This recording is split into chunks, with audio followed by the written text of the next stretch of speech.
अरे क्या लगता है कि बाल बच्चे थे आपके, कैसे हुआ ये?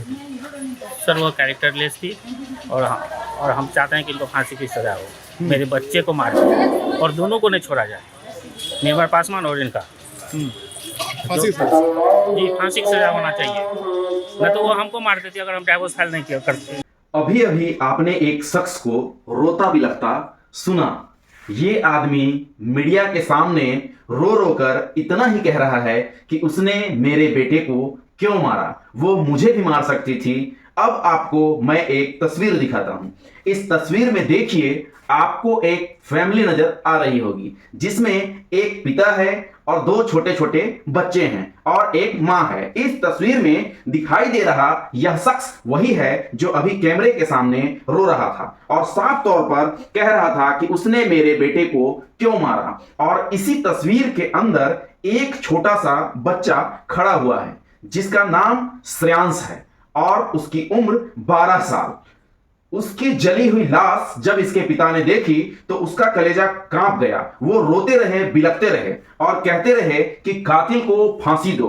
अब इस बच्चे का कातिल भी इसी तस्वीर में छिपा हुआ है। जो तस्वीर आपकी स्क्रीन पर दिखाई दे रही है, इसी तस्वीर में 12 साल के श्रेयांश का कातिल भी छुपा हुआ है। इस पूरी वारदात को जब आप जानेंगे तो आपको सिहरन पैदा हो जाएगी। आप भी सोचने पर मजबूर हो जाएंगे कि क्या एक बच्चे को कोई जिंदा जलाने की कोशिश कर सकता है?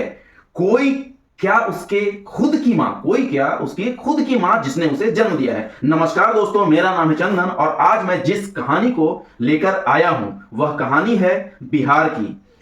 पूत कपूत हो सकता है परंतु माता कभी कुमाता नहीं हो सकती है। यह एक प्रसिद्ध कहावत है, आपने भी जरूर सुनी होगी, जिसका अर्थ है कि पुत्र बुरा हो सकता है लेकिन माता कभी बुरी नहीं हो सकती। इसका मतलब है कि एक मां हमेशा अपने बच्चों के प्रति प्रेम और स्नेह रखती है, चाहे बच्चे कैसे भी हों। यह कहावत भारतीय संस्कृति में मां के महत्व को दर्शाती है। मां को हमेशा एक देवी के रूप में देखा जाता है और यह माना जाता है कि मां का प्रेम निस्वार्थ और अनकंडीशनल होता है।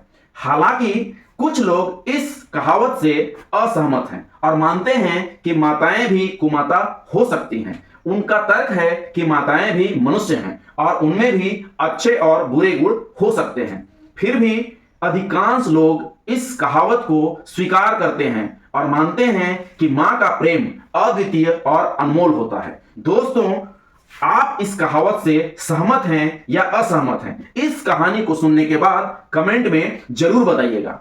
जिस स्त्री की कोख से उसने जन्म लिया, जिसके आंचल को वह संसार समझ बैठा, जिसकी गोदी में वह चैन की नींद सोता था, उसी स्त्री ने एक दिन उसे जीवित अग्नि के हवाले कर दिया। यह कहानी किसी उपन्यास की नहीं बल्कि बिहार की राजधानी पटना में घटित एक वास्तविक त्रासदी की है। यह कहानी है श्रेयांश की। आयु मात्र 12 वर्ष, हृदय अत्यंत कोमल, स्वर ममतामयी मां को पुकारता हुआ, परंतु दुर्भाग्य ने उसकी यह पुकार कभी न सुनी। रोमा कुमारी एक अध्यापिका हैं, सरकारी विद्यालय में शिक्षा का कार्य करती हैं और विवाहित भी थी। पति प्रमोद दुबे, एक पुत्र श्रेयांश और एक पुत्री भी थी। प्रारंभ में यह परिवार सामान्य भारतीय गृहस्थ की भांति जीवन यापन कर रहा था, परंतु समय के गर्भ में कुछ और ही लिखा था। विद्यालय के प्रशिक्षण शिविरों के दौरान रोमा की भेंट हुई निर्मल पासवान से। वह एक महाविद्यालय का प्राचार्य था, शिक्षा का वाहक परंतु स्वभाव से छलना का व्यापारी। दोनों के मध्य संवाद आरंभ हुआ जो शीघ्र ही आकर्षण और अंततः अवैध संबंध में परिणत हुआ। रोमा अब अपने कर्तव्यों से विमुख होने लगी। घर का वात्सल्य शुष्क होता गया। बच्चे मां के स्नेह के लिए तड़पते रहे, परंतु श्रेयांश उस अबोध बालक ने इस परिवर्तन को अनुभव कर लिया।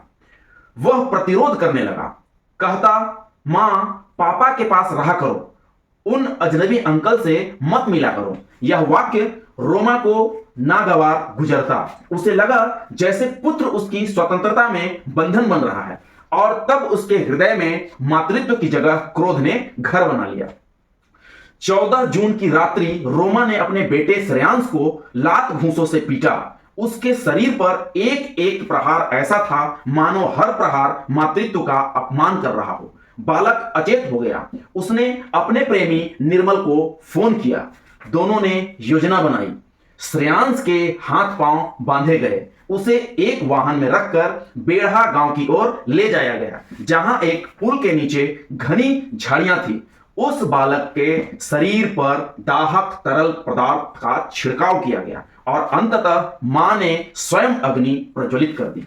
जैसे ही आग की लपटें उठी, श्रेयांश की आंखें खुली। वह जानता था कि अभी वह जीवित है, परंतु उसके मुख से कोई आवाज न निकली। रस्सियों में बंधे उस बालक की पीड़ा शब्दों से नहीं, अग्नि की उठती लपटों से प्रकट हो रही थी। यह सब काम निपटाकर दोनों ने चतुराई से अपने पथ विभक्त किए। निर्मल अदृश्य हो गया और रोमा अपने घर लौट आई। उसने अपनी बेटी के समक्ष ऐसा अभिनय किया, तुम्हारा भाई कहां चला गया? थाने जाकर रोई, विलाप किया, मेरा बेटा खो गया है, कृपया उसे ढूंढिए। परंतु सत्य की गठरी अधिक देर तक बंद नहीं रहती। सीसीटीवी चित्रों, वाहन चिन्हों, तथ्यात्मक जांचों ने रोमा की कपटी योजना का पर्दाफाश कर दिया। अंततः जब उसे थाने में कठोरता से पूछताछ की गई तो वह टूट गई और कहा, हां मैंने ही मारा है, क्योंकि वह हमारे प्रेम में बाधा बन रहा था। रोमा को गिरफ्तार कर लिया गया, परंतु निर्मल अब भी न्याय के हाथों से दूर है। पुत्र की चिता पर रोता हुआ पिता प्रमोद दुबे कहता है, अगर किसी को मारना था तो मुझे मार देती, पर मेरे बेटे को क्यों जलाया? आज प्रश्न समाज के समक्ष खड़ा है, क्या इस जघन्य अपराध की सजा केवल कारावास हो सकती है या ऐसे अपराधियों को मृत्युदंड दिया जाना चाहिए? यदि आप मानते हैं कि श्रेयांश के लिए न्याय होना चाहिए तो इस कहानी को दूसरों तक जरूर पहुंचाइएगा। कमेंट करें, श्रेयांश को न्याय दो, और इस चैनल को सब्सक्राइब करें ऐसी सत्य घटनाओं को जानने और समझने के लिए। बहुत बहुत धन्यवाद।